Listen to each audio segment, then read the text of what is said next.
এত পরিমাণে গরম যে বলার মতো না। তাই ভাবলাম যে আজকে একটু শরবত করা যায়। এটা ওটা মাখা করতেই থাকি, তাই ভাবলাম আজকে একটু শরবত করি সবাই মিলে। তাই এই গরমের মধ্যে লগা নিয়ে চলে আসলাম বাগানে। সো হ্যালো এভরিওয়ান, এই গরমে সবাই কেমন আছো? আর আমি এখন কি পারছি বলো তো? হ্যাঁ, সেই ফলটা, যেই ফলটা কিছুদিন আগে অচেনা একটা ফল মাখা করেছিলাম, তো সেই ফলটাই পারতে এসেছি। আমি তো বলেছিলাম ওই ফলটা আমি কোনোদিন দেখিনি বা মাখাও খাইনি। মাখাটা খেয়ে কিন্তু টেস্ট লেগেছিল।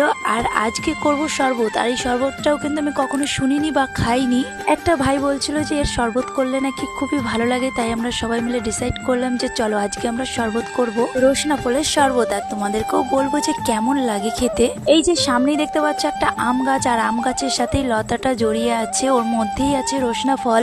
অনেকগুলোই কিন্তু হয়েছে, পেকে গেছে। তো আমরা 4-5টা পেরে নেবো। ওটাই পারতে পারছিলাম না, অনেকটা উঁচুতে রয়েছে। তো অনেক কষ্ট করার পরে এই যে আমরা পেরেছি। তো আগে যখন মাখা খেয়েছিলাম তখন ফলটা একটু সবুজ টাইপের ছিল, আর এই ফলটা একটু হলুদ হয়েছে যেহেতু পেকে গেছে। আর এতটা পরিমাণে গরম দিয়েছে যে ফলটাও কিন্তু শুকিয়ে গেছে। তো এই যে দুভাগ করে কেটে এখন চামচ দিয়ে বার করে নিচ্ছে। তো এক এক করে সবকটাই বার করে নেবে। প্রথমেই যখন মাখাটা করেছিলাম তখন কিন্তু বীজগুলো একটাও ফেলিনি, বীজ শুদ্ধই কিন্তু মাখা করেছিলাম। তো এই যে দেখতেই পাচ্ছ সবকটা কিন্তু বার করা হয়ে গেছে। এবার একটু সবকটা একসাথে মেখে ছেঁকনি দিয়ে রসটা বার করে নেওয়া হচ্ছে। একদিকে একটা বাটিতে চিনি আর লবণটা এই যে আমি একটু গুলিয়ে নিচ্ছিলাম। এবার এর মধ্যে দিয়ে দেবো ঠান্ডা জল। জানো তো গাইস, মানুষ আন্দাজে আমাদের শরবত অল্প হয়ে গেছিল।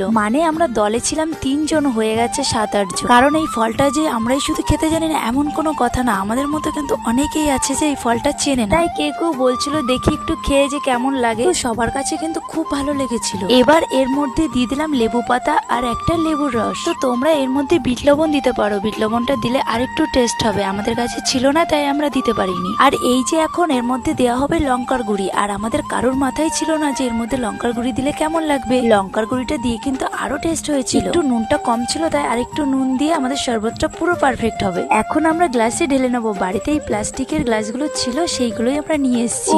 এই গরমে ঠান্ডা ঠান্ডা রসনা ফলের শরবতটা কিন্তু দারুণ হয়েছে। তোমরা কে কে খাবে চলে এসো। আজকের ভিডিওটা এই পর্যন্ত। কেমন লাগলো তোমাদের কমেন্টে জানিও। দেখাচ্ছে নিউ ভিডিওতে। সবাই ভালো থেকো, টাটা।